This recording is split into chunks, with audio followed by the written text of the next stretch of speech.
Hari ini ada satu laporan-laporan kepada kami, bahkan kami sudah mendengar langsung videonya, satu orang dengan pakaian Pemda, berwarna coklat, pakaian dinas, berpidato, mengatakan semua masjid-masjid selama COVID-19, wabah coronavirus ini, tidak boleh ada kegiatan apapun di masjid. Dikunci itu masjid, pintu-pintunya, digembok, begitu kata orang Medan. Loh, ada apa ini? Dan secara khusus, saya ingin menghimbau Pak Bupati, insya Allah besok kami akan rapat Forkopimda, akan memutuskan untuk seluruh masyarakat Sulawesi Tengah mengikuti edaran-edaran yang sudah ada. Pertama, edaran dari Menteri Agama, khususnya menyambut Ramadan. Menyambut Ramadan, Pak Bupati tolong dibantu Pak. Tidak ada satupun kegiatan yang boleh dilakukan di masjid. Istilahnya, kasarnya, masjid harus terkunci. Jadi tolong Kapolres atau Babinsa atau apapun, masjid-masjid yang ada di desa itu harus dikunci. Tidak boleh ada kegiatan apapun di dalam masjid itu selama bulan suci Ramadan. Ini ada apa? Kok benci kali kalian sama masjid? Bawa-bawa lagi ada maklumat Kapolri, sesuai dengan peraturan yang ada, bahkan bawa-bawa fatwa MUI lagi. MUI tidak mengatakan wajib mengunci masjid. Tidak ada fatwa MUI masjid wajib digembok, nggak ada. Selama COVID-19 wabah ini, MUI tidak ada mengeluarkan fatwa masjid-masjid mesti digembok, nggak ada. Kegiatan keagamaan, apapun dalilnya ataupun alasannya tidak ada.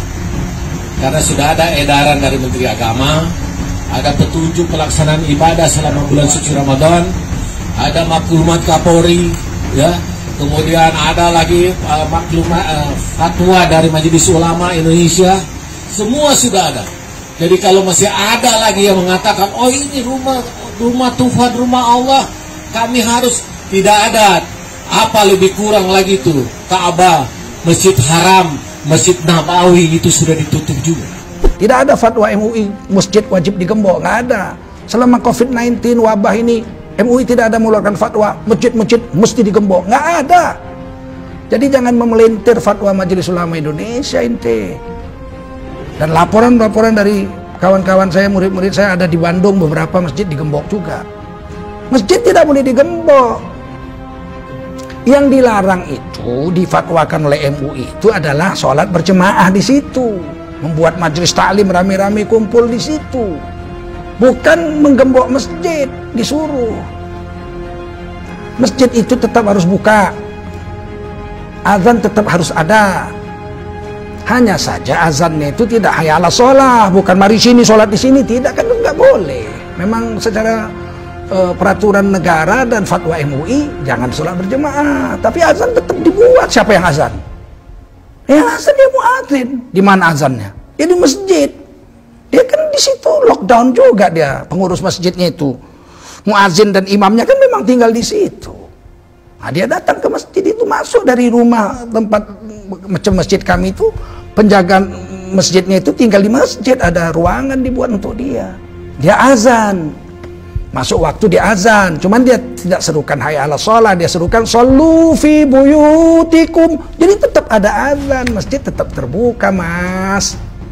Shollu fi rihalikum, tetap aja. Sholatlah kamu di rumahmu masing-masing, sholat kamu di tempatmu masing-masing. Allahu Akbar, la ilaha illallah, azan tetap azan. Bagaimana kalau gembok masjidnya mau azan bagaimana?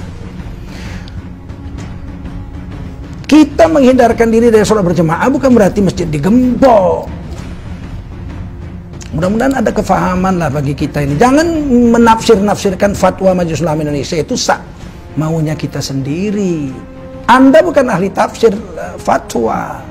Anda bukan ulama. Anda pakai dinas, pidato begitu direkam. Kok seperti benci sekali dengan Islam. Oleh karena itu saya Tengku Zulkarnain mengatakan, selama COVID-19 ini, di wilayah-wilayah pandemi COVID-19, di mana yang sudah merebak tanda merah lah katakan, azan tetap dibuat oleh muazin di masjid itu. Azannya shollu fi rihalikum atau shollu fi buyutikum, sholat di rumah masing-masing. Sehingga orang-orang di rumah sholat pada waktunya. As-sholatu ala waktiha, sholat tetap pada waktunya. Karena mendengar azan, mereka berwudu di rumah masing-masing, sholat serentak di rumah masing-masing. Nah kalau masjid digembok, siapa yang azan? Siapa yang ngasih tahu waktu sudah masuk? Manusia sibuk dengan kelalaian. Jadi sholatnya tetap sama pada waktu yang sama karena azan ada, cuman di tempat masing-masing. Nah, jangan dilarang orang digembok masjid. Bagaimana sih? Tidak ada fatwa Majelis Ulama mengatakan masjid harus digembok selama COVID-19 ini. Pemda juga nggak ada mengatakan masjid harus digembok. Kok Anda jadi aneh sendiri ini beberapa masjid ini, termasuk yang itu yang pidato di Sulawesi Tengah itu. Siapa Anda bawa-bawa nama MUI? Katanya ada maklumat Kapolri. Saya tidak baca juga maklumat Kapolri mewajibkan digembok tuh masjid-masjid, dikunci semua masjid. Saya pikir kalau Kapolri mengeluarkan maklumat ini, Kapolri sudah melanggar hak asasi manusia. Syariat Islam boleh berdiri di Indonesia ini, pasal 29 ayat 2. Negara menjamin tiap-tiap warga negara untuk memeluk agama garis miring kepercayaan dan menjalankan agama garis miring kepercayaannya masing-masing. Menjamin untuk memeluk dan menjalankan agama. Masjid tetap azan, cuman azannya menurut syariat Islam, shollu fi rihalikum, shollu fi buyutikum, sholat di rumahmu masing-masing, sholat di tempatmu masing-masing. Maka semua yang mendengar azan berwudu dan mereka pun sholat di rumah masing-masing pada waktu yang bersamaan.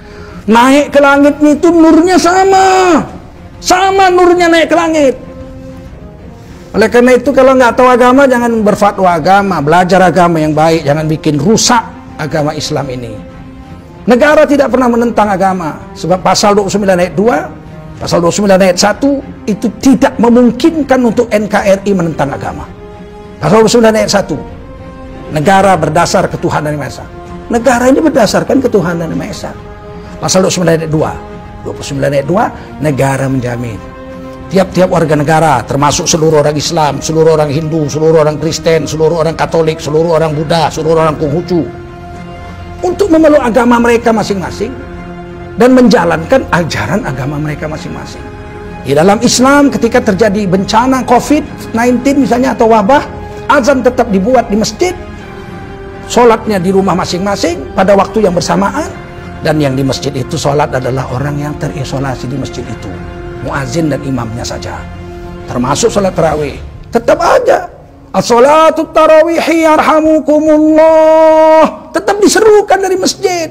Cuman yang tarawih adalah muazin dengan imamnya saja, yang lokalisir mereka saja. Sedangkan kita, sudah sholat tarawih, maka mereka sholat tarawih di rumah masing-masing.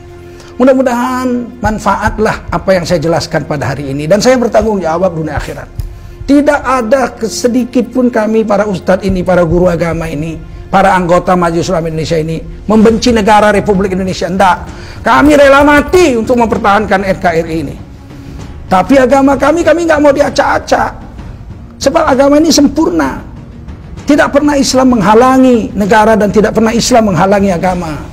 Ketika terjadi COVID-19, Islam sudah mengatur 14 abad yang lalu, apabila ada pandemi, ada penyakit menular, kita nggak boleh datangi tempat itu, dan kita nggak boleh keluar dari tempat kita yang sudah terkena untuk ke tempat yang lebih baik, yang belum kena supaya mengungsi. Nggak boleh, hadis Bukhari. Dan tetap ada azan, dan azannya itu lafaznya ditukar. Sholatlah kamu di rumahmu masing-masing, sholatlah kamu di tempatmu masing-masing.